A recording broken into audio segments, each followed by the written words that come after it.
The third technique I'd like to share is research that I actually started when I was an undergraduate here. I was very fortunate to study with Phil Zimbardo of the Stanford Prison Experiment fame.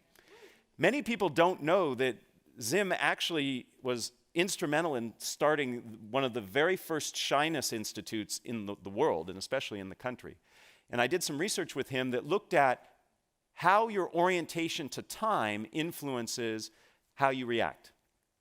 And what we learned is if you can bring yourself into the present moment, rather than being worried about the future consequences, you can actually be less nervous. Most of us, when we present, are worried about the future consequences. My students are worried they're not going to get the right grade. Some of you are worried you might not get the funding, you might not get the support, you might not get the laughs that you want.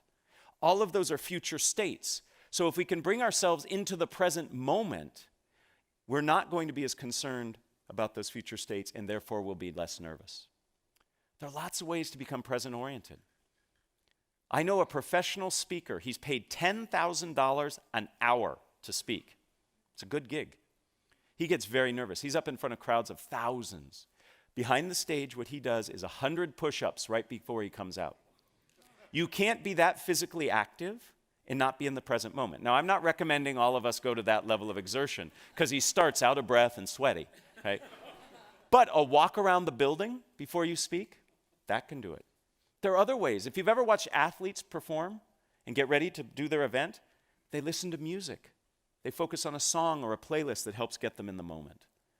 You can do things as simple as counting backwards from 100 by tough numbers like 17. I'm going to pause because I know people in the room are trying. Yeah. Gets hard after that third or fourth one, I know. My favorite way to get present-oriented is to say tongue twisters. Saying a tongue twister forces you to be in the moment, otherwise you'll say it wrong. And it has the added benefit of warming up your voice. Most nervous speakers don't warm up their voice. They retreat inside themselves and start saying all these bad things to themselves. So saying a tongue twister can help you be both present-oriented and warm up your voice.